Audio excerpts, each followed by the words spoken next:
જે રાજન તે પછી ધર્મદેવે અશ્વિન માસના શુક્લ પક્ષની દ્વિતીયા તિથિએ બુધવારે તુલા લગ્નમાં મંગળ સ્નાન કરવા પૂર્વક બાળકનો યથાવિધિ અન્નપ્રાશન નામનો સંસ્કાર કર્યો. આ બાબતમાં નારદે સસ્તે વા અપ્ય અષ્ટમે માસી પુંસા ત્રીણામ તુ પંચમે સપ્તમે માસી વા કાર્ય નવાન્ન પ્રાશનમ શુભમ એમ કહે છે. કૃત્ય ચિંતામણીમાં પ્રયોગમાં જન્મતઃ સસ્તે માસી અષ્ટમે વા ઇત્યાદિથી કહ્યું છે. તેનો કિંચિત પ્રકાર કહે છે. પ્રથમ માતૃપૂજાપૂર્વક નાંદી શ્રાદ્ધરૂપ અભ્યુદયિક કર્મ કરીને પોતાના ગૃહોક્ત વિધિથી સૂચિ નામના અગ્નિની સ્થાપન કરીને ચરુ હોમાદિ અને બ્રહ્માદિકનું પૂજન કરીને ધર્મદેવ માતા ભક્તિના ખોળામાં રહેલા સુંદર મંદ આ સોળે પ્રફુલ્લિત મુખ સમર જેમનું જે સમુચિત અલંકારાદિથી અલંકૃત કરેલા એવા બાળરૂપધારી ભગવાનને દધી ઘી અને મધથી મિશ્રિત કરેલું સર્વે રસયુક્ત એવું શુભ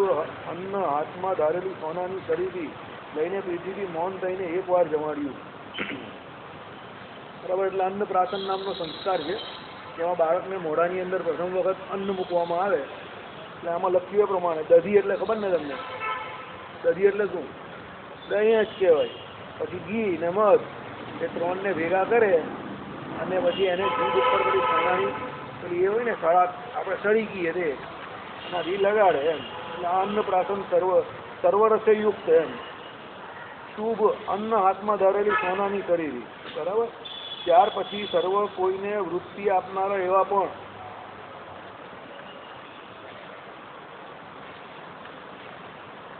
ભગવાનનો મહિમા નહીં જાણતો હોવાથી પ્રાકૃત બાળકની જેમ એમ ભવિષ્યની વૃત્તિની પરીક્ષા કરવા માટે ધર્મદેવે પોતાના પુત્રની પાસે વસ્ત્ર પાત્ર ખડગ આદિ આયુધ ધન પુસ્તક આટલા પદાર્થો પંક્તિબંધ મૂક્યા. તે બાળકૃષ્ણે તો તેમાંથી બાળકોને પ્રલોભન કરનારા બીજા વસ્તુઓનો ત્યાગ કરીને છેક છેલ્લું મૂકેલું પુસ્તક જ પુસ્તકરૂપ પદાર્થ જ પ્રહર્ષ પામીને સ્વીકાર કર્યું. તેને જોઈને તાત ધર્મદેવ આ બાળક સ્વયં તત્વવેતા અને તત્વનો અવબોધ આપનારા થશે એમ માનીને મનમાં મહા આનંદ પામી. આ બાબત સવિસ્તર કૃત્ય ચિંતામણી પ્રયોગ થકી જાણવી.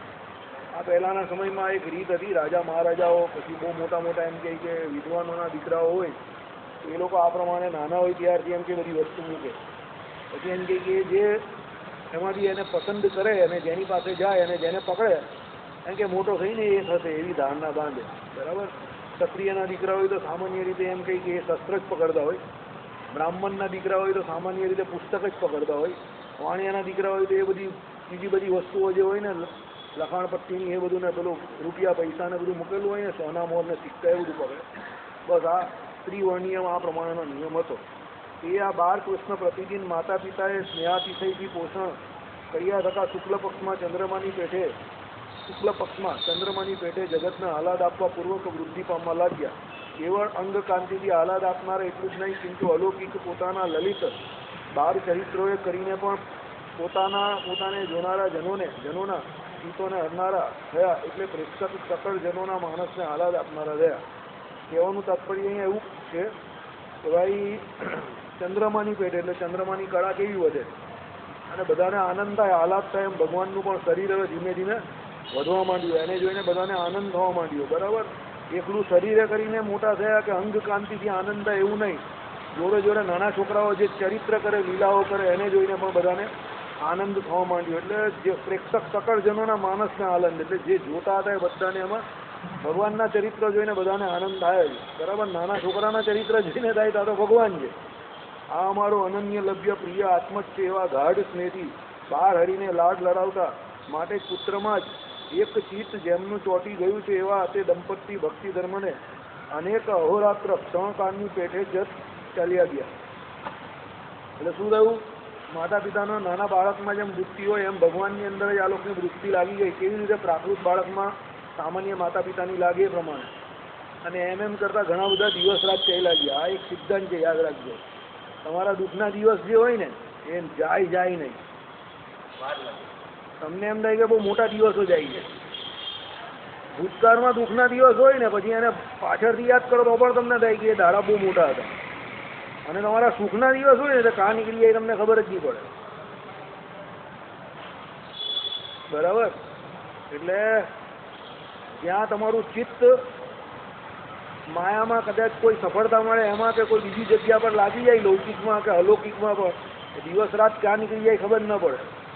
અને એનાથી ઉલટું કશે કંઈ ફટકો પડ્યો હોય, માર પડ્યો હોય તો તમે બધું ભૂલવા માંગો તો પણ નહીં ભૂલી શકો, અને ઘડી ઘડી કાઢવી અઘરી પડી જાય તમારે. આમાં ઘણા લોકો આત્મહત્યા કરે એનું કારણ જ આને, પેલો જીવી શકે જ નહીં એમ. બરાબર, જીવે એટલે જીવવા માટે જે જરૂરી છે એ વસ્તુ લે અને એને પેલું યાદ આવે એટલે પછી પાછો પકડાઈ જાય, મૂંઝવણમાં આવી જાય. બરાબર, એટલે અહીંયા બરાબર કહ્યું છે કે ભાઈ દિવસ અને રાત બધા કેવા ધરાધર નીકળવા માંડ્યા. કેમ? ભગવાનના ચરિત્ર જોઈને. નાના બાળકના ચરિત્ર, ભગવાનના ચરિત્ર એ જોઈને એમ કહે કે માતા પિતાને શું એટલો બધો આનંદ વર્તતો હતો કે ક્યાં દિવસ રાત નીકળવા માંડ્યા ખબર જ ન પડે.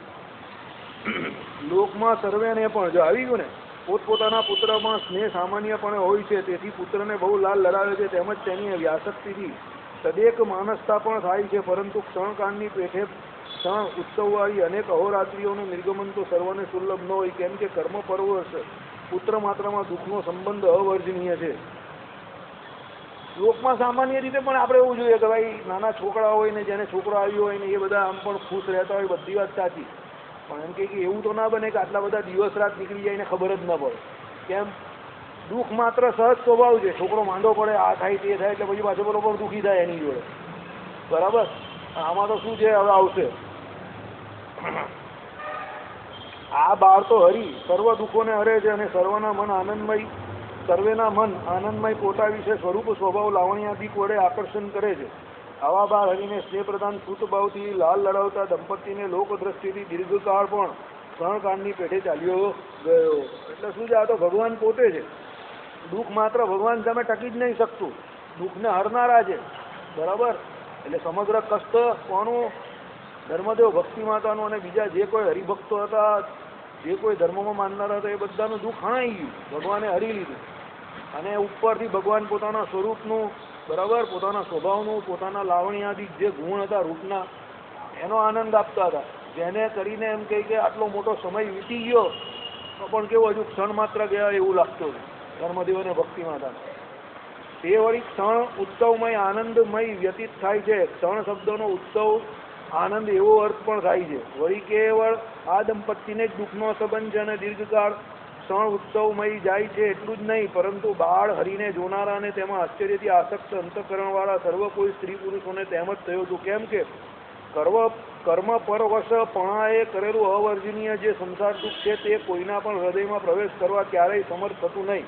સંસારમાં ત્રિવિધ તાપને ટાળનારા જે હરિ છે તેમનો પ્રેમથી સાક્ષાત્કાર કરાય તો દુઃખનો સંબંધ કેમ રહે? ન જ રહે. એવું નથી કે એકલા માતા પિતાને આનંદ આવતો હતો, બીજા જે કોઈ ઘનશ્યામ મહારાજની આજુબાજુ હતા એ બધાને ભગવાનની બાળ લીલા જોઈને આનંદ થતો હતો. કેમ? સામાન્ય રીતે કર્મ પરવશ થઈને જે કોઈ જનો હોય, સામાન્ય લોક જે કોઈ હોય, એ બધા ત્રિવિધ તાપથી શું શેકાતા હોય. આદિ વ્યાધિ ને ઉપાધિ એ લોકોને કાયમ માટે વળગેલી જ હોય.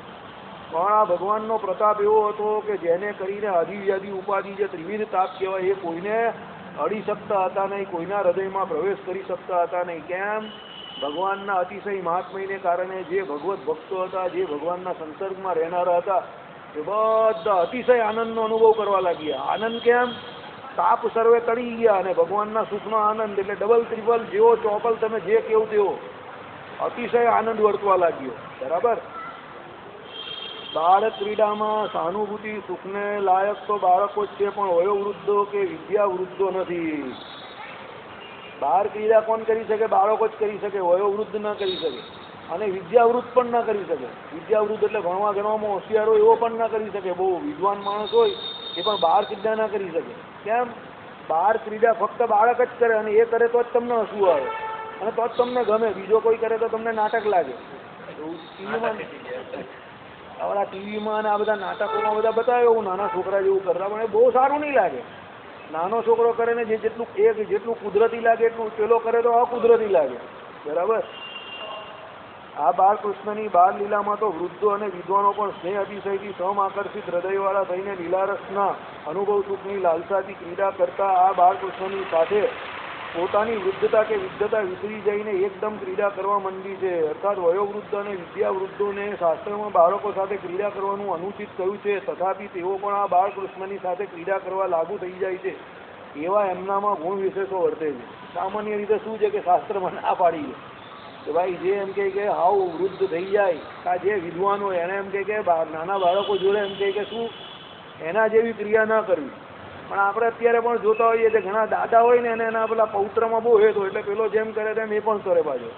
બરાબર, શાસ્ત્રની દ્રષ્ટિએ ભલે ના પાડી પણ હવે પેલાને એટલું હેત હોય એટલે એ કરતો હોય. અહીંયા ભગવાનના ગુણ જોઈને આ બીજા જે કોઈ વયોવૃદ્ધ હતા કે વિદ્વાનો હતા એ બધા પોતાની ઉંમર કે પોતાની વિદ્વત્તા ભૂલી જઈને શું થઈ ગયું, જેમ ભગવાન કરતા હતા એ બધું કરવા માંડ્યા, બાલ લીલા કરવા માંડ્યા, ભગવાનની એક્ટિંગ કરવા માંડ્યા. બરાબર, ચાલો. ભગવાન લોકોના કલ્યાણ કરવા માનવ મંગળ મૂર્તિ ધારણ કરે છે અને પોતે અનવધિક અતિશય આનંદમય હોવાથી કલ્યાણ સ્વરૂપ છે, તેમજ સમાશ્રિતોને કલ્યાણ આપનારો હોવાથી પણ કલ્યાણ રૂપ છે. ભગવાન કેવા છે? લોકોના કલ્યાણ કરવા. સમગ્ર જન છે એનું બધાનું ભગવાન શું કરવા આવેલા છે? કલ્યાણ કરવા. એટલે આ મંગળ મૂર્તિ ધારણ કરે છે એટલે શું? અહીંયા અવતાર ધારણ કરે છે. બીજું શું કહ્યું? અને પોતે અનવધિક અતિશય આનંદમય હોવાથી કલ્યાણ સ્વરૂપ જ છે. ભગવાનમાં એટલો બધો આનંદ રહ્યો છે કે સમગ્ર જગતનું એ શું કરે છે? સહેજે સહેજે કલ્યાણ કરે છે. તેમજ સમાશ્રિતોને કલ્યાણ આપનાર હોવાથી પણ કલ્યાણ રૂપ છે. પોતાના આશ્રિત જે છે શરણાગતિ જેને સ્વીકારી છે એ બધા માટે પણ ભગવાન કેવા છે? કલ્યાણ રૂપ જ છે. આવા ભગવાન પ્રેક્ષણ એટલે જોવું, લાલન એટલે રમાડવું, એટલે લાલન એટલે પેલા શું કહેવાય? લાડ કરાવવું. ક્રીડન એટલે રમાડવું. ક્રીડનાથી પોતા સાથે સંબંધ જોડનારા સર્વજનોનું નિશ્રેયસ કરવા સારું તે બાળ વિલાસો વડે તેમની મનોવૃત્તિ એક પોતા વિશે જ વ્યાસક્ત કરે છે. એટલે ભગવાન શું કરતા હતા? પેલા બધા જે કોઈ બીજા જનો હતા એ બધા જોડે ભગવાન શું કરતા હતા? રમત કરતા હતા. પેલા બધા એને લાલન પાલન કરે એમ કરીને ભગવાન પોતાની વૃત્તિ શું પેલા બધા જનોનું કલ્યાણ કરવામાં લગાડતા હતા. કેમ કે એવું ભગવાન કરે કે જેને કરીને ભગવાનની ક્રિયામાં પેલા બધાની વૃત્તિઓ જોડાઈ જાય અને એને કરીને ભગવાનની સ્મૃતિ રહે અને ભગવાનની સ્મૃતિ જ કલ્યાણ રૂપ છે. એમ કરીને ભગવાન આટલા નાના હતા, બાળ વયમાં જ બધા સમગ્ર જગતનું કલ્યાણ કરવા માટે તત્પર હતા. આ ભગવાનનું શું છે? અતિશય મહાત્મય કહેવાય કે ભાઈ આટલી નાની ઉંમર છે, બાળ વય છે, તો પણ પોતે પોતાની વૃત્તિ શું છે? સમગ્ર જનોના કલ્યાણ માટે રાખે છે. બરાબર, ચાલો.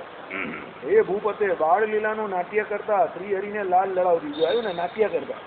ભગવાન તો નાટક કરે છે. ભગવાન તો કઈ બાળક પણ નથી અને મોટા પણ નહીં થતા અને પ્રૌઢ પણ નહીં થતા અને વૃદ્ધ પણ નહીં થતા અને મરતા પણ નથી અને જન્મતા પણ નથી. ભગવાન ફક્ત શું કરે છે? બધું નાટક કરે છે. બરાબર, ભગવાન કેવા છે? અજન્મા છે. એટલે હરિને લાલ લડાવતી. બરાબર, માટે જ સ્નેહાળ હૃદયવાળી સર્વ કોઈ સ્ત્રીઓને સ્વ પર ભેદ જ રહ્યો નહીં. એટલે પોતે ગુણ વશવર્તી છે, તથાપી ગુણાતીતોની પેઠે જ આ હું અને આ બીજી એવો વિભેદ વિલય થઈ ગયો. સ્ત્રીઓમાં સામાન્ય રીતે બહુ ભેદ બુદ્ધિ હોય. બરાબર, મારું તારું બહુ કરે. બરાબર, મારું તારું ને મારા ઘરનું એ બહુ કરે. સ્ત્રી પાસે કોઈ વસ્તુ હોય તો એના દીકરાને અને બાજુવાળાને કે એના બીજાને કોઈને સંબંધીને આપવાની હોય તો એમાં જરા આમ તેમ કરે છે. કારણ કે એમનામાં ભેદ બુદ્ધિ બહુ સહજ હોય. બરાબર, થોડું કરે છે આમ તેમ. એનો સ્વભાવ જ સ્ત્રી માત્રનો સ્વભાવ હોય જ એમ. એ ન્યુટ્રલ કોઈ દિવસ ના રહી શકે. ભાગ્યે જ કોઈ સ્ત્રી એવી હોય કે ન્યુટ્રલ રહી. તમે ફિલ્મોમાં જોયું હોય કદાચ, કાં કોઈ નાટક બાટકમાં જોયું હોય, કાં કોઈ નવલકથામાં વાંચ્યું હોય. બાકી આમ સામાન્ય રીતે કોઈ સ્ત્રી એવી ભેદ બુદ્ધિ વગરની બહુ ઓછી જોવા મળે. બરાબર, કદાચ કોઈ કે જોઈ હોય તો એ ભાગ્યશાળી કહેવાય. બાકી એ લોકોમાં સામાન્ય રીતે બ્રહ્માજીની બનાવેલી સૃષ્ટિમાંથી, માયામાંથી જે કંઈ હતું એમાંથી બધું લઈને એમને સ્ત્રીની રચના કરેલી છે. એટલે એવા બહુ ઓછા હોય કે જે સ્ત્રી હોવા છતાં એની ભેદ બુદ્ધિનો નાશ થઈ ગયો. કેટલા મોટા મોટા સંતો થઈ ગયા, ભગવાનને જાણી ગયા, એમાંથી સ્ત્રી પાત્રો તો બહુ ઓછા છે. 500 જણાનું લિસ્ટ છે. ભગવાન પુસ્તક જે બારે હિન્દીમાં પડેલું છે, એમાં સ્ત્રી પાત્રો તો બહુ ઓછા છે. એટલે સામાન્ય રૂપમાં સામાન્ય રીતે જ એમનામાં ભેદ બુદ્ધિ હોય. પણ હવે થોડુંક આ બાજુ પુરુષોમાં પણ એ બધા એમના લક્ષણો આવવા માંડેલા છે. પંચાયત કરવી, બરાબર, પછી ભેદ બુદ્ધિ રાખવી, મારું તારું કરવું. પહેલાના પુરુષોમાં આવું બધું કઈ હતું ને. પહેલાના પુરુષ કામ ધંધો કરે ને 6 વાગે ઘરે હિંચકે ઝૂલતા થઈ જતા હતા. કઈ ટેન્શન નહીં, કઈ મારું તારું નહીં, કઈ નહીં. બધા પુરુષો બધા સ્ત્રીની સ્ટાઇલ મારતા થઈ ગયા. એ બધા પણ મારું તારું બહુ કરતા થઈ ગયા. બરાબર, ચાલો. એટલે શું છે કે આ બધી સ્ત્રીઓ હોવા છતાં ગુણ ને સ્ત્રીના જે લક્ષણ હોય એને વશ વર્તી ન વર્તા એવી રીતે ગુણાતીતો નહીં પેટે. એટલે કેવા સુખદેવજી જેવી સ્થિતિ કે ભાઈ સમગ્ર જગતની અંદર બ્રહ્મ રહ્યું છે અને બ્રહ્મને વિશે જેની સ્થિતિ થઈ હોય એ દરેકની અંદર ભગવાન એટલે બ્રહ્મના જ દર્શન કરતા હોય. એટલે એને મારું તારું કંઈ રહેતું જ નથી કે આ ઘનશ્યામ છે, કે ભાઈ આ ચંપકભાઈ છે, પેલા ભૂરાભાઈ છે, કે આ ભાઈ અમિત છે, કે આ ભાઈ વિમલજીના પપ્પાજી છે, કે એવી કોઈ ભેદ બુદ્ધિ નહીં. બધાની અંદર એ ભગવાનના જ દર્શન કરે. એટલે આ પ્રમાણે એ સ્ત્રીઓ જે હતી એ ભગવાનના સંસર્ગથી પોતે સ્ત્રી છે અને બીજી આ સ્ત્રી છે એ પ્રમાણેની જે સાહજિક ભેદ બુદ્ધિ હતી એ બધી ભૂલી ગઈ અને બધાની અંદર એ લોકોને એક સરખો ભાવ વર્તવા માંડ્યો. કોનો પ્રતાપ? આ ભગવાનનો પ્રતાપ. બરાબર. એટલે જ્યાં સુધી આપણામાં આ બધી ભેદ બુદ્ધિ જતી નથી કે હું આમ છું ને હું તેમ છું ને આ ગામનો છું ને ફલાણી જાતનો છું ને ફલાણો આમ છું ને હું આ કામ કરું છું ને, ત્યાં સુધી હજુ કઈ સત્સંગ બત્સંગ આપણે ઘરે ઉતરો નથી. ભેદ બુદ્ધિ જાય તો જ મોક્ષના માર્ગમાં આગળ વધે માણસ. બાકી ભેદ બુદ્ધિ ના જાય ત્યાં સુધી સમજી લેવાનું કે હજુ આપણે બહુ કાચા છે. મારું તારું કરો એટલે હજુ તમે બહુ કાચા, એટલે બહુ કાચા. હજુ ઘણા જન્મોની તમને રાહ જોવાની બાકી છે. કારણ કે સામાન્ય રીતે જે સત્સંગ કરે અને જે સત્સંગમાંથી ગુણ લે એ દિવસે દિવસે મહારાજે કહ્યું એ પ્રમાણે આગળ વધતો જાય. પણ જે ગુણ ન લેતો હોય અને પોતે પોતાના હિસાબે વર્તે એનો ઉલટા આવીને અવગુણ લેતો હોય એ દિવસે દિવસે મહારાજે કહ્યું ને અમાસના ચંદ્રમાની જેમ એની કળા ઘટતી જાય, પેલાના પૂનમના ચંદ્રમાની જેમ કળા વધતી જાય. એટલે ભેદ બુદ્ધિનો જો સત્સંગમાં આવે ને તો ભેદ બુદ્ધિનો નાસ્તો થવો જ જોઈએ દિવસે દિવસે. એક દિવસ આપણે ત્યાં અહીંયા કંઈક જ્યુસ કે ફાલુડું એવું કંઈ રાખેલું અને નીચે પેલા પાળી પર પોતા મંડળવાળા બેઠેલા. તો મને કંઈ ભગત અમારાથી અવાય કે ના અવાય? મેં કહું કેમ ના અવાય? અવાય જ ને, કેમ ના અવાય? જે આવે એને અમારે આપવાનું, એમાં કાં ના પાડી? આવો. પછી એ ભગત અંદર આવ્યા અને બધાને આપ્યું આપણે. પછી હમણાં પેલો ગોવિંદ ભગતનો છોકરો પણ હમણાં કહેતો હતો હું તમારા મંડળમાં નહીં બેસતો, તમે મને આઈસ્ક્રીમ આપશો? મેં કહું આવો કેવો સવાલ? મંડળમાં તો એવા ઘણા નથી આવતા, એટલે કે આઈસ્ક્રીમ કેમ ના આપવાનું? મેં જાહેરમાં વેચતા હોઈએ જે કોઈ આપે એને આપ, જે હોય તે સત્સંગમાં લઈને બેઠા એટલે જે હોય તે એવું તો દરેક જગ્યા પર હોવાનું જ કે અમુક તો એના જ કામ માટે, એ આપણે નહીં જોવાનું. હા, એ આપણું લક્ષણ નથી ને, પણ આપણે એ ન જોવાનું. એ તો દરેક જગ્યા પર એવું હોય. ભજન કરવાવાળા બધા થોડા ભજન કરવાવાળા હોય. મેં તમને ના કહ્યું રજાક બેનમાં ગનીભાઈને તમે મોટું પેલું એનું બેન લાવવાનું કેવું 50નું, એ તો 20 તો પેલા અહીંયા ઝુંપડપટ્ટીમાંથી ઉચકી લાવે. ખાલી એને ડ્રેસ પહેરાવી દે, બાકી એ ફૂક્યા હોય બધા. એ ખાલી ફૂક જ મારે, અવાજ નહીં આવે. એને કે એને પેલું મોટું જ પકડાવે અને અહીંયા આપી દે ને એને કે ખાલી આમ ફૂક માર્યા કરજે, અમારી અવાજ નહીં આવે. गनीभाई ने नया को गनीभाई आवड़ा फूकिया तो बोलता काय क्यों है तू यार, 50 का पैसा देने वाला है, बोलता है ये पहले वाले 10 ही बजाने वाले हैं, पीछे तो सब એટલે એટલું તો આપણે અહીંયા પણ આવે એ બધા ફૂક્યા કહેવાય, ગનીભાઈના ફૂક્યા. તમે યાર શું વાત કરો, હોય જ એ બધે તો. એટલે એ બધું એ બહુ વિચાર નહીં કરવાનો લાંબો, બરાબર. એટલે ભેદ, હા બસ મોટું એટલે આપણે જો એક વસ્તુ છે મોટું, ભ્રમ એટલે મોટું, બરાબર. હવે ભ્રમ આપણે ભગવાનનું ભજન કરીએ, ભગવાનને માનીએ એટલે આપણામાં મોટાઈના લક્ષણ આવવા જોઈએ, બસ. ઓછાઈના લક્ષણ નહીં આવવા જોઈએ. એ ઓછાઈના લક્ષણ તો જગતમાં બધા આવું નાખું આપણું દિલ લઈને બેઠા છે કે મેં સપ્પા ખા જાઉં, મેરા ખાયા તો મર જાય. તો આખી દુનિયામાં બધા લાઈન લાગેલી છે મફતનું ખાવાવાળાને. આપણો જીવ એવો ન હોવો જોઈએ. આપણે તો બ્રહ્મની ઉપાસના, ભગવાનની ઉપાસના કરવાવાળા, એટલે આપણો તો જીવ કેવો અતિશય મોટો હોવો જોઈએ. જે આવ્યો તે સમય જશે, જાઓ આવી જાઓ. ભગવાન સત્સંગ લઈને બેઠા છે ને, ભગવાન આપણે નિમિત્ત માત્ર જ રાખે છે ને.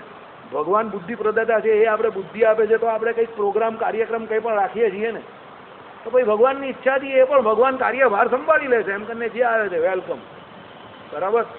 ભેદ બુદ્ધિ જવી જોઈએ, જવી જોઈએ ને જવી જ જોઈએ. મને સૌથી વધારે દુઃખ આ મંદિરમાં આ જ બાબતનું છે. આ મંદિરમાં આવનારા લોકોમાં વધારે પ્રમાણ છે ભેદ બુદ્ધિનું. તમને હજુ પણ કેવું, કોઈને ખોટું લાગતું હોય, ખરું લાગતું હોય, એ એનો પર્સનલ પ્રોબ્લેમ છે. હું સુરતના બીજા ઘણા મંદિરોમાં ગયો છું, ત્યાં આટલી ભેદ બુદ્ધિ હરિભક્તો વચ્ચે નથી. આપણા મંદિરોમાં ખાસ કરીને વધારે પડતી ભેદ બુદ્ધિ હોય છે. એના ઘણા બધા કારણ હોઈ શકે છે. એમાં હું પડવા નથી માંગતો, પણ જ્યાં સુધી ભેદ બુદ્ધિનો નાશ ન થશે ત્યાં સુધી આ માર્ગમાં આગળ જવાશે નહીં. એ નક્કી વાત છે. બરાબર. એ ગમે તે વ્યક્તિ હોય, એ ભલે મહારાજ કહેતો હોય કે સત્સંગમાં મોટો કહેવાતો હોય, પણ એ મોટો થયો નથી. અને સામાન્યમાં સામાન્ય હરિભગત દેખાતો હોય, ભલે 5 માળા ફેરવતો હોય, પણ જો એની અંદર સર્વજન સામાન્ય બુદ્ધિ વર્તી હોય, એ બહુ મોટો હરિભગત છે. બરાબર. અહીંયા એ જ કહેવા માંગે છે, આ હું અને આ બીજી એનો વિભેદ વિલય થઈ ગયો. એટલે દરેકની અંદર ભગવાનના દર્શન. પેલા બેન કોણ હતા, હું સ્વામિનારાયણ છું સ્વામિનારાયણ છું કહેતા હતા તે પેલા એક બા હતા તે, હું સ્વામિનારાયણ છું કયા બા કયા બેન હતા એનું નામ? હા, એનું નામ શું હતું પેલું? હું સ્વામિનારાયણ છું બધા મને પગે લાગ્યો એવું કહેતા હતા. ચાલો નામ હમણાં રહેવા દઉં, તમે બધા પણ મારી જોડે રહીને મારા જેવા થઈ ગયા. બરાબર. પડોશીના પૈસાની આ પણ અસર તો 100% આવે. એટલે તમે પણ બધા નામને ગોળી મારીને છોડી દીધા. કંઈક નામ હતું, હવે એવું હવે નામ જવા દો. ના ના ના ના, એ નામ હતું, હવે ખબર નહીં. એ કહેતા હતા કે હું સ્વામિનારાયણ છું સ્વામિનારાયણ. પછી હે ઈજના એક દોશીમાં હતા. હા, એક દોશીમાં હતા. નહીં, શેખની તો દાઢી વાળું અલગ, શેખની દાઢી વાળું તો અલગ. આ તો શું પોતે કહેતા હતા કે હું સ્વામિનારાયણ છું બધા. પછી બધા એનો પછી પાછળ પછી વિરોધ પણ કરેલો, પણ પછી ખબર પડી કે એમાં એમનો દોષ નહીં હતો કઈ. એ નિર્દોષતાથી બોલતા હતા. એ કઈ જાણી જોઈને એવું કઈ પેલું એવું આપણે કે ટીકડમ નહીં કરતા. હા, એમને એવો ભાવ થઈ ગયેલો કે સ્વામિનારાયણની કાયમ રટણ કરીને એ પોતે સ્વામિનારાયણ સમજવા માંડે, એકરૂપતા થઈ ગઈ. બરાબર. એટલે કહેવાનું તાત્પર્ય શું છે કે હકીકત છે, એવા થઈ ગયેલા એ બેન. અને એ લોકો એમને આવતા પણ હતા ને એવી રીતે જ કહેતા હતા કે હું સ્વામિનારાયણ છું. અને ભગવાન સુધી વાત પણ પહોંચેલી. ભગવાને કહ્યું કે બરાબર છે, કંઈ ખોટું નથી. ભગવાન કહે તો પછી તો કોણ કહે, વાંધો વચકો કરે. કારણ કે એને દેહનું ભાન જ ન હતું. સમજો, દેહનું ભાન હોય તો માણસ બધા આડંબર કરે. હવે અત્યારે નામ પાછળ મહેનત નહીં કરતા. એ તો કઈ ગરબડ થઈ જાય બહુ મોટી. કારણ કે આમાં કોઈનું નામ બીજાને ચિપકારી દઈએ તો પછી બધી મગજમારી થાય. એના કરતાં મારા જેવું રાખવાનું, નામ મેં કુછ રખા નહીં એ જાણે દો. બરાબર. સિદ્ધાંત પકડી લેવાનું. સિદ્ધાંત શું છે કે દેહ ભાવ મટી ગયો. બરાબર. હું જીવાત્મા છું અને મારી અંદર પરમાત્મા નિરંતર રહ્યા છે, અને એ જ પરમાત્મા બધાની અંદર રહ્યા છે. એટલે મારાથી બીજાનું ભૂંડું કેવી રીતે વિચારાય, મારાથી અલગ આ કેવી રીતે હોઈ શકે? એની અંદર રહેલો ભગવાન ને મારી અંદર રહેલો ભગવાન તો એક જ છે, તો અમારામાં ને એનામાં જુદાપણું કાઢી થયું. આવો ભાવ જ્યારે દ્રઢ થાય, સુખદેવજી કહેતા હતા એ પ્રમાણે, સકળ જગત એટલે આખું જગત ભગવાનથી ભરેલું જ છે. તો આમાં કોણ પારકું ને કોણ પોતાનું? સુખદેવજી શું કહેતા હતા કે ભાઈ આખું જગત જ ભગવાનમય છે, તેમાં પારકું કોણ ને પોતાનું કોણ? વ્યાસજી કહેતા હતા કે ભાઈ હું તારો બાપ છું એ કેવું જ તને. ભાઈ એમ કે આખું જગત જ પારકું પોતાનું નથી, તો તમે બાપા કેવો ને હું દીકરો કેવો? ત્યારે વ્યાસજીને થયું કે આ તો બરાબર સખત જ્ઞાન પચાવેલું છે, આને કેવી રીતે સમજાવવું? બરાબર. એટલે કહેવાનું તાત્પર્ય એવું છે કે આવી સ્થિતિ જ્યારે થાય ત્યારે એને પાપ પુણ્ય નહીં લાગતા. પછી આને કોઈ ધર્મ કે કોઈ પાપ પુણ્ય કંઈ લાગતું નથી, કારણ કે એ સદા અલમસ્ત ભરે છે. એને કોઈ વિધિ નિષેધ નહીં લાગતા. સહેજે સહેજે એ જે કરે એ બધી ક્રિયા ધર્મ થઈ જાય. પછી ભગવાને મહાભારતના યુદ્ધમાં અર્જુનજીને કહ્યું એ પ્રમાણે કે હવે પછી જેટલા દિવસ યુદ્ધ ચાલે ત્યાં સુધી તારે મને કંઈ પૂછવાનું નહીં કે આમ કે તેમ. હું જે કહું નીચી મૂંડીએ કર્યા જ કરવાનું. સવાલ એ જ ધર્મ. આમ આના માટે પણ એવું કહ્યું છે શાસ્ત્રકારોએ કે ભાઈ એ પછી જે કરે બધો ધર્મ. એમ આની અંદર સાક્ષાત ભગવાન બિરાજમાન છે, અને એ ભગવાન કેવા એની પર કૃપા થઈ ગઈ છે. હવે મહારાજે કહ્યું પ્રમાણે જાણીને તો એ કોઈ અધર્મ કરે જ નહીં. બરાબર. અંજાનતામાં કોઈક એનાથી અધર્મ એવું જેવું કંઈ થઈ જાય તો હવે એનો સાક્ષી ભગવાન, એ ભગવાન જાણે ને એ જાણે. પણ ભગવાન પછી એને કંઈ સજા કરતા નથી, કારણ કે હવે એની ભેદ બુદ્ધિ જ નથી. તો આપણે સામાન્ય રીતે જે કોઈ પાપ કરીએ છીએ એમાં સૌથી મોટી જવાબદાર આપણું શું હોય? સૌથી મોટું આપણું દેહાભિમાન, એ ભેદ બુદ્ધિ. એને કરીને જ આપણે પાપ કરતા હોય. જોઈ લેજો આખા દિવસમાં જાઓ, આપણું દેહાભિમાન જ આપણી પાસે પાપ કરાવતું હોય, અને દેહાભિમાન જ સૌથી મોટું ભેદ બુદ્ધિનું કારણ છે. જ્યાં એ ટળી જાય પછી બીજું કંઈ કરવાનું જ કાંઈ રહી જાય. બરાબર. ચાલો, સંબંધી જનોની પેઠે અસંબંધી જનોને પણ સ્નેહાતિશય થયો, એટલે સર્વ કોઈ સ્ત્રીઓ આ ભક્તિનો તનય છે, મારો તો સંબંધી છે, મારો તો અસંબંધી છે, એવો વિભેદ વિના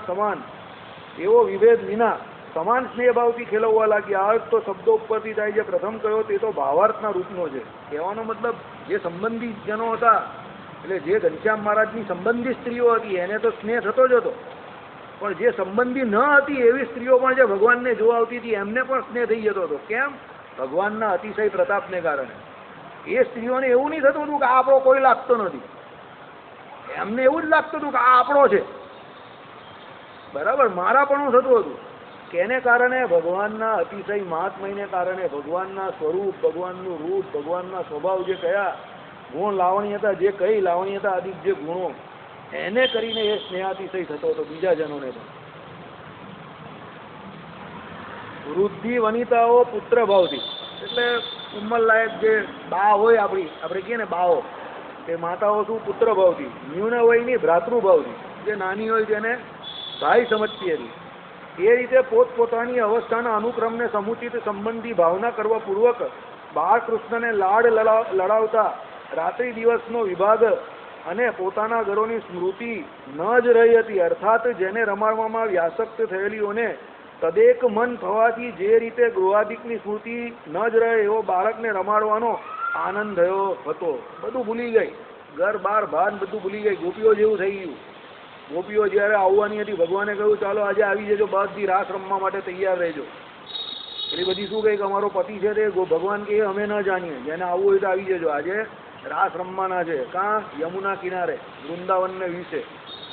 ગોપીઓ બધો સંબંધ બબંધ બધો ત્યાગ કરીને ભગવાન પાસે આવી ગઈ. કેમ? ભગવાન જોડે પ્રીતિ હતી. જગતમાં તો કઈ યાદ ન રહે, કઈ ના. તમારા ભજન કરવાનું આખું જો અનુક્રમ હોય તો કઈ યાદ ન રહે. એક મોબાઈલ ઘરે મૂકી દેવાનો ને ઘડિયાળ, જેને ભજન કરવું હોય ને બહાર જવું હોય તેને મોબાઈલ ને ઘડિયાળ ઘરે મૂકી દેવાનું, પછી શાંતિથી ભજન કરવા નીકળી જવાનું. તો કઈ યાદ ના આવે, કોઈ યાદ ના આવે, ઘર યાદ ના આવે, બહાર યાદ ના આવે, કઈ જ યાદ ના આવે તમને, બરાબર.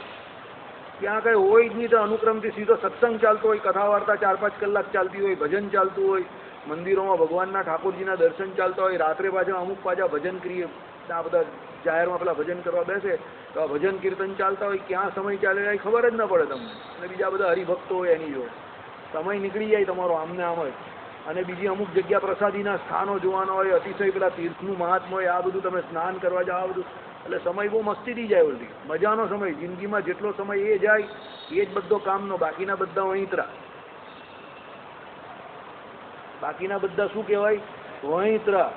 આખો દિવસ જે કામ ધંધો જે કરીએ આપણે આના માટે, પેલાના માટે, ફલાણા માટે, ઢીમકાના માટે, છેલ્લે કંઈ નહીં તો શરીર માટે. મહારાજે કહ્યું ને દેહ ને દેના સંબંધી માટે. એ બધું શું છે? વહીતરું છે, નક્કોરું વહીતરું. એ 1 રૂપિયાનું કંઈ કામમાં આવતું નથી. અને પેલો શાંતિથી ભગવાનનું ભજન કરતો બેઠેલો હોય તો કોઈને કોઈ હરિનો લાલ એને મળી જ જાય કે લેવું ભાઈ જમી લે ભાઈ, તું તારો ભગવાનનું ભજન કરે ભગવાનના નામ પર, એને બેઠા બેઠા મળી જાય. તો આપણે વિશ્વાસ જ નથી તો ભગવાન પર, એટલે આપણે સવાર પડે એટલે આમ તૈયાર તૈયાર છે અને નીકળી જઈએ પાછા. આવો આપણે કમાવા ચાલ્યા, હું તો બહુ હોશિયાર એમ પાછા માનીએ. હું કેવો બહુ હોશિયાર, ભગવાન કહે તું બહુ હોશિયાર તો જા. પેલી ખબર નથી તમને, એક પાવલી હતી તે એક ભાઈના હાથમાંથી પડી ગઈ, પડી તો સીધી છીમાં પડી, બરાબર. પછી એને કોઈ જોઈ નહીં, એ પ્રમાણે એ પણ જોઈ નહીં, આમ કરીને કાઢી, આમ ઘસી તેમ ઘસીને આમ કરીને મૂકી દીધી અંદર. એને એમ કહું બહુ હોશિયાર. રસ્તે ચાલતા બધા એની પર હસતા હતા. એને એમ કે કોઈ જોયું જ નથી, પણ લોભના મોહે જોયું જ નહીં કે અહીંયા ઘસી ને અહીંયા ઘસી, કપડાં પણ બગડી ગયા ને દુર્ગંધ આવતી હતી. ને હતી શું છેલ્લે? પાવલી. આવી વાત છે. રૂપિયો છોડીને પૈ પકડવા જઈએ આપણે બધા. ભગવાને કીધું એ પ્રમાણે રૂપિયો એટલે ભગવાન, એને છોડીને આપણે સવાર પડે તબલા સારંગી લઈને ચાલ્યા કમાવા જઈએ, બરાબર. નહીં કમાતો હોય તો સમાજમાં એનું કંઈ માન નહીં રહી બાજુ. એટલે પેલો બિચારો જાણી જોઈને સમાજનો માયરો પર કમાવા જાય, અને છેલ્લે હિસાબ કરવા બેસે, જીવન પૂરું થવા આવે ત્યારે જોઈ કે આ જિંદગી તો પૂરી થઈ ગઈ. પછી પેલા આ કથા વાર્તામાં સાંભળે, સત્સંગમાં સાંભળે, કંઈક સારું પુસ્તક આને વાંચે તો કહે કે ભાઈ આ તો મોક્ષ, આ તો રહી જ ગયું, આમાં તો કંઈ કર્યું જ નહીં આપણે, બરાબર. એટલે શું કર્યું? રૂપિયો છોડીને પાવલી પકડી. ચાલો, એટલે શું આ બધી હોશિયાર હતી કે જેનું ભગવાનમાં જેમને સ્મૃતિ રહેતી હતી અને ભગવાનને રમાડવા માટે આવતી હતી અને ભગવાન જોડે સમય વિતાવતી હતી. એટલે આ બધા હોશિયાર વ્યક્તિઓ હતા. આપણે લોકો કેવા છે હજુ સમજી ગયા ને? થમ્સઅપ ગદા પ્રથમ બાળકૃષ્ણને હાથમાં લઈને રમાડતી, એક અબળાના હાથમાંથી હું એને રમાડીશ એમ કહીને બીજીના હાથમાંથી ત્રીજીના હાથમાંથી ચોથી, એ રીતે એક બીજીના હાથમાંથી લઈને લાલ લડાવતી. અનેક રમ પ્રેમથી વારે વારે બાળકૃષ્ણલાલને લેવાની લાલસાવાળી વનિતાઓને તું ના લઈશ હું લઈશ, વળી બીજી તું ના લઈશ હું લઈશ, આ પ્રકારનો પરસ્પર વિશેષ પ્રેમ કલહ થતો હતો.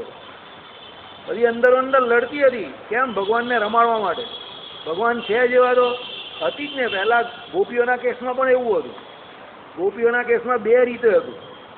એક એવું હતું કે ગોપીઓ એવું ઈચ્છતી હતી કે આ ભગવાન અમારા જોડે ઘરે આવે અને માખણ લઈ જાય ને થોડી ઘણી તોડફોડ પણ કરે, એમને મજા આવતી હતી. અને બીજું એવું હતું કે પાછી જઈને પાછી યશોદાજીને ફરિયાદ પણ કરતી હતી. પછી યશોદાજી એમ કહીને કે લાવો આજે એને દબેડી નાખું છું, મારું તો પાછી ના પડે. મારતા નહીં એને. હું એટલે ખાલી ફરિયાદ કરતી હતી. અંદરથી તો એમને ગમતું જ હતું કે આ અમારથી આવે ને થોડી ઘણી તોડફોડ કરે. કેમ?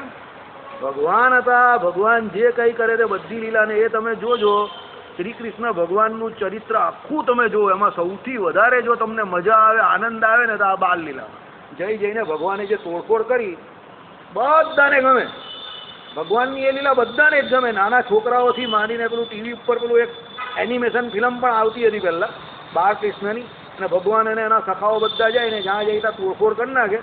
બરાબર. છેલ્લે એક ઘરમાં તો કંઈ નહીં હતું તો ભગવાને સૂને સા કરી નાખી. સૂને સા એટલે સમજી ગયા ને તમે? હા. એ કે આને ત્યાં કંઈ નથી એટલે આને ત્યાં છેલ્લે આવું કરી નાખો એટલે એમ કરીને નીકળી ગયા. બરાબર. પણ આ બધી લીલાઓ દરેકને ગમે. કેમ? ભગવાન કરે એટલે બધાને ગમે. એટલે ભગવાનની લીલાઓ જેવી કે એમાં સહેજે સહેજે કોઈનું પણ મન લાગી જાય. ચાલો.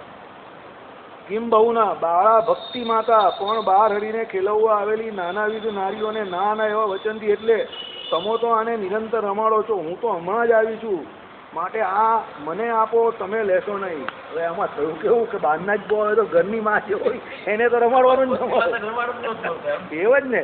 એવા વચનો વડે વારંવાર વારિયા થકા પોતાના લાલને લાડ લડાવવાનો લેસ અવકાશ લાભ્યો જ નહીં. એટલે એમને જ ટાઈમ મળતો નહીં હતો, એમને હાથમાં આવતા નહીં હતા ભગવાન. બરાબર. એટલા બીજા લાલ લડાવતા હતા. ત્યાર પછી કનકનમ રમણીય મનમ અવ્યક્ત બાળોચિત મધુર કાલી વાણી પહેલવેલની બોલતા બાલકૃષ્ણને ત્યાં અબડાવો અંબ મા તાત. અંબ એટલે શું? મા. તાત એટલે બાપ. એવા પદો વારંવાર બોલાવીને બોલવા શીખવવા લાગી. બરાબર. કાલે આપણે પેલા પાસે બોલાવતા હતા ને, ભગવાને જે કયા કલરના વાઘા કરેલા છે તો કેવું બોલતો હતો? પપટે પપટે.